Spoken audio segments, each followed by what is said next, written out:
At the animal hospital, vet techs typically spend the most time with you and your pet. Right now, there are not enough of them. But as Emily Haugen reports, a program at a Golden Valley animal shelter is hoping to change that.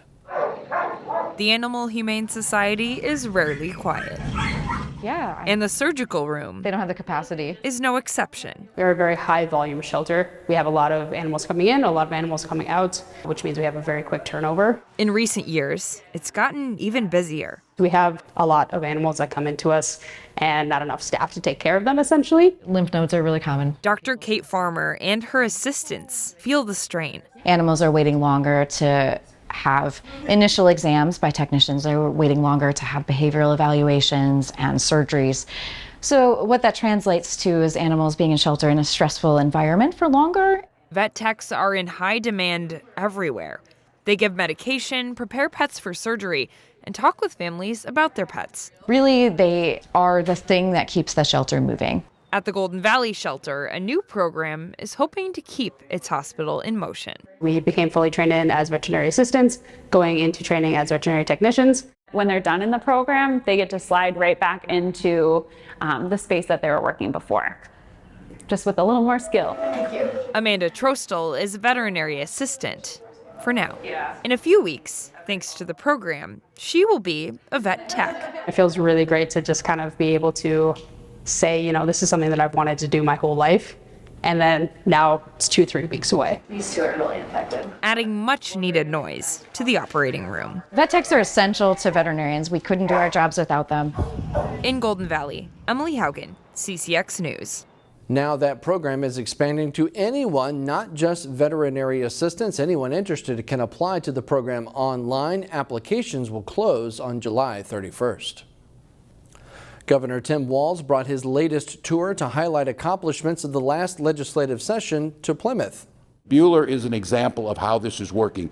In conjunction with Hennepin County Tech, we're seeing that these public-private partnerships around apprenticeship programs are an incredible path to a good-paying, middle-class job that is producing the machines that we're going to need, especially in farm country, to process these. Walz stopped in to Buhler, a food processing firm, on Tuesday. It's part of a tour to highlight investments in workforce development. Buhler's North American headquarters is in Plymouth. The company has 315 employees there working in sales, technical support, and project development. The company also has an apprenticeship academy to train future engineers. The 3-year program includes on-the-job training for the apprentices. Let's hire somebody with experience. Well, we're running out of that experience, so you have to grow your own. You have to develop your talent. So the case of what ifs and the fear of not, you should be more fearful of not doing it. The legislature allocated $20 million to workforce development for the trades, manufacturing, and technology during this year's legislative session. The city of Brooklyn Park will consider a new vision for a site that's been slated for redevelopment for many years. A proposal by a Brooklyn Park-based developer submitted a concept plan to the city for a site along Brooklyn Boulevard near Regent Avenue. The proposal includes a mix of senior housing, market rate and affordable apartments, townhomes, and commercial development. A recent proposal that included housing and an indoor farming facility for the site fell through because of a lack of financing. Other proposals, including one for a grocery store and multifamily housing development, have also fallen through. The site is considered a top strategic redevelopment priority for the city. Maple Grove city leaders thanked and honored a longtime firefighter for his service. Fire Chief Tim Bush presented retiring firefighter Scott Slimmer with his helmet at Monday night's city council meeting. Slimmer started with Maple Grove 27 years ago and was a charter member of Fire Station 5. He was also an instructor who taught in more than 300 fire departments across the state. There may be some that could equal, but there are none that are better at training firefighters to understand fire behavior, fire dynamics, and firefighter safety. After the presentation, Simmer then personally thanked each of the council members and mayor for what he calls their commitment to fire service in the city of Maple Grove. Brooklyn Center has unveiled plans for a permanent Daunte Wright memorial. Brooklyn Center police officer Kim Potter shot and killed Wright in April 2021. Potter said she mistook her gun for a taser. She was found guilty of first and second degree manslaughter, and as part of a settlement with the family, the city agreed to install a permanent memorial at the site of the shooting.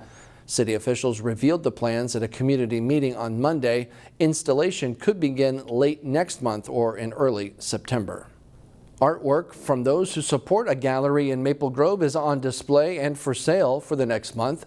It's the annual Advocates Show at Maple Grove Arts Center and the Fountains at Arbor Lakes. Advocates are those who financially support the nonprofit, and their work represents a variety of media and forms, including sculpture, photography, and mosaics. People don't realize that that artists are a big part of the community, because it's kind of a hobby for a lot of people. But honestly, being a part of the arts is someone's, a lot of people's main focus too. So we want to really highlight the people that do this as a living, that do this a lot, and they enter our shows every single time. And we'll leave you today with more images from the Maple Grove Arts Center's collection. The Advocates Show is more than 50 pieces. It runs until August 25th. Opening night is next Thursday, July 27th.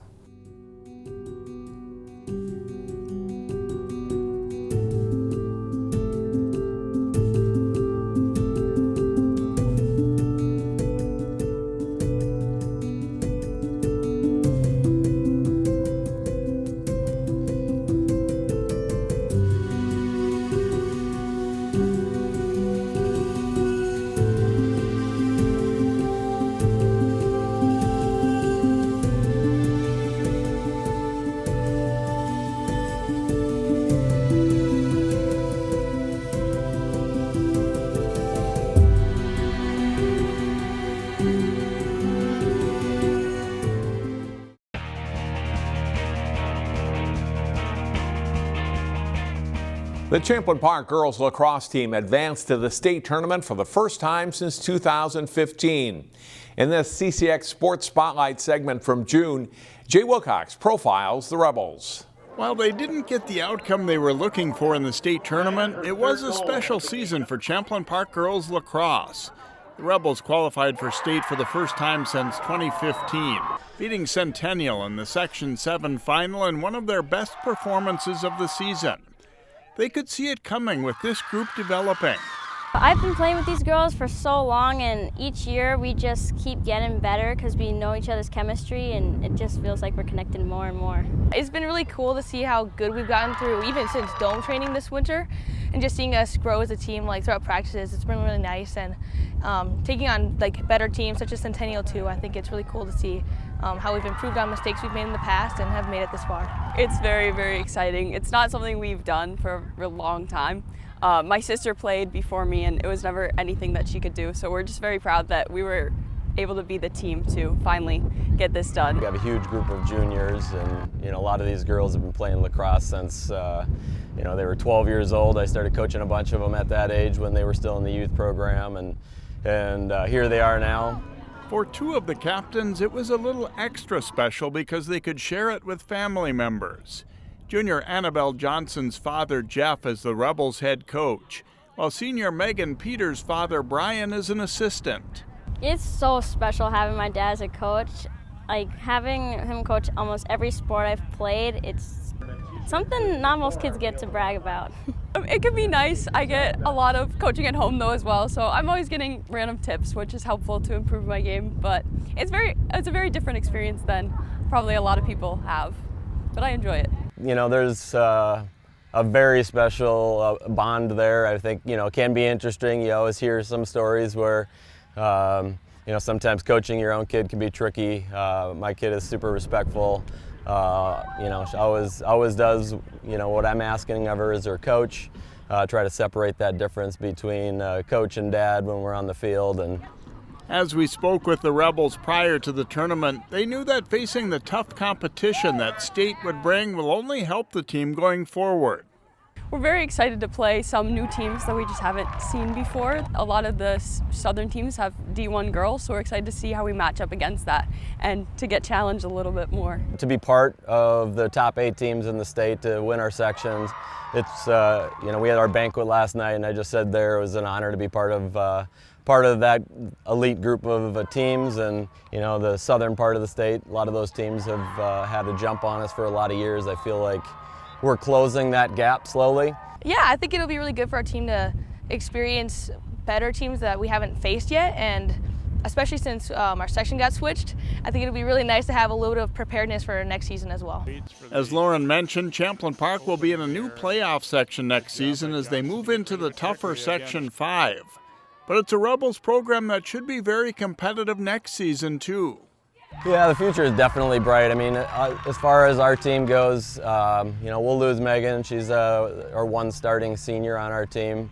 But as we transition into next year, I mean, we're bringing back this whole crew. There'll probably be some additional ads coming up from the JV as well. So, I think it is really bright, especially for next season. I think it'll be fun to see how we do at state, see what we need to improve on. And as we transition into next year, we can say, okay, here's where we're at, here's where we need to get to. For the CCX Sports Spotlight, I'm Jay Wilcox.